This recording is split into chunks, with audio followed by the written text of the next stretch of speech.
Hello everyone, welcome to English Shorthand classes. Exercise 21st. Get ready for the education. Start.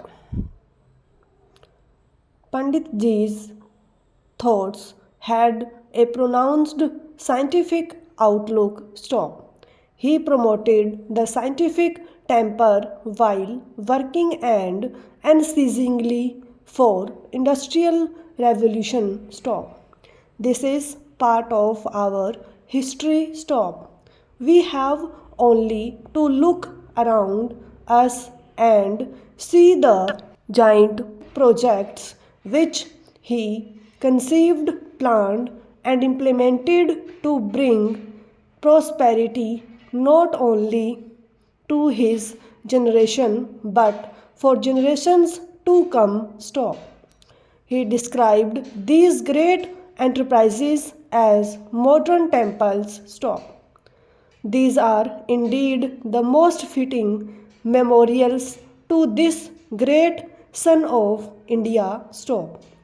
Large irrigation and power projects have made the deserts bloom and ensured uninterrupted water supply for the expansion and diversification of agriculture and industry, large and small. Stop.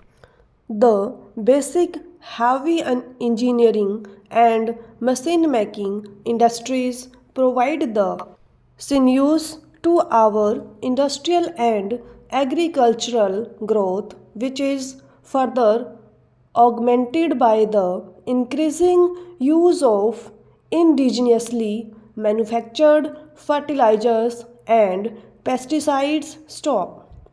One has to view the great panorama of the Green Revolution and the socio-economic development programs ushered in by the National Extension Service and Community Development Concepts. Stop.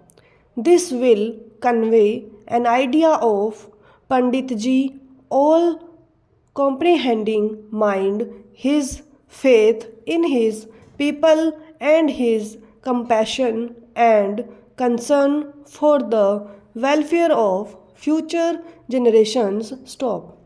As one stands and contemplates these enormous modern temples, one cannot but be lost in admiration for this far-seeing architect of our nationhood. Stop.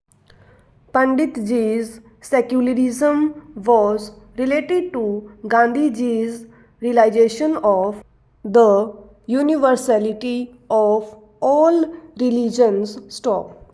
He made his own discoveries during his extensive travels within and outside the country. Stop.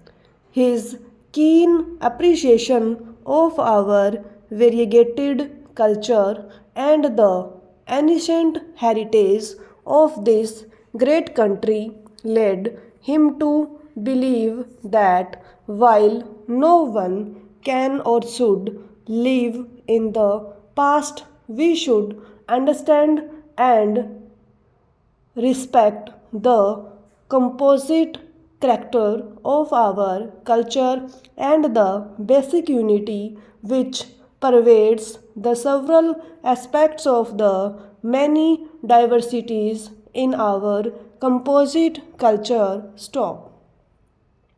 To deny this is to deny our nationhood. Stop. Pandit Ji preached communal and racial harmony and respect for all religions. Stop.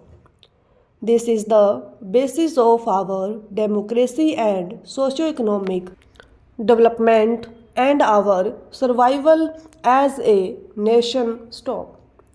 Pandit Ji's contribution to the democratic process in this country shines like a beacon. Stop. He was a Democrat and believed that democracy is the only way of life and progress. Stop. His speeches in the Constituent Assembly on freedom and objectives of freedom, especially on social and economic matters, resounded throughout the free world, bringing hope and cheer to many. Stop. A sharp legal mind helped him in giving us a constitution. Stop. Pandit Ji was a parliamentarian par excellence and had great respect for parliament and other democratic institutions which he regarded as the instruments of the people's will, and yet he has often been called both a dictator and a democrat in his lifetime, or been blamed for being too dictatorial or too much of a democrat. Stop. He had ways and was always impatient when faced with inaction, but he was no Caesar and was always a true democrat at heart. Stop. Tolerance is a prerequisite to a parliamentary democracy, and Pandit Ji, who taught the temper of peace in international affairs, maintained this quality in the working of our own democracy. Stop. The first general election in 1952, when millions of Indians exercised their franchise in a free and independent India, is the splendid testimonial to Pandit Ji's leadership and the principles he preached of tolerance, fair play, and personal freedom. Stop.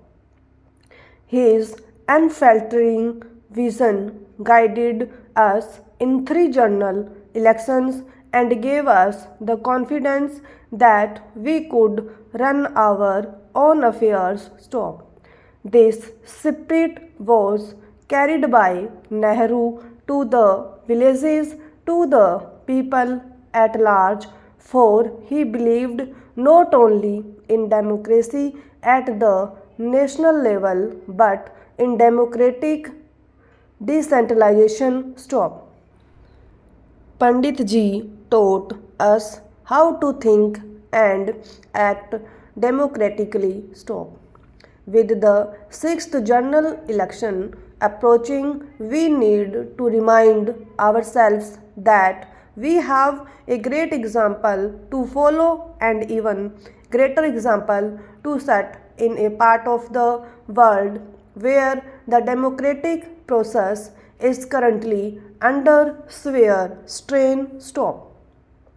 Pandit Ji was not a rigid socialist but a practical socialist who realized that socialism would not come about overnight but could be achieved only openly and through democratic processes. Stop. He taught us that both democracy and socialism were irresistible in the context of our living conditions, that one was not possible without the other, that both had to go together and could go together. Stop. Planning and development according to the people's needs required hard work and even sacrifice of short-term needs for the sake of the long-term future. Stop.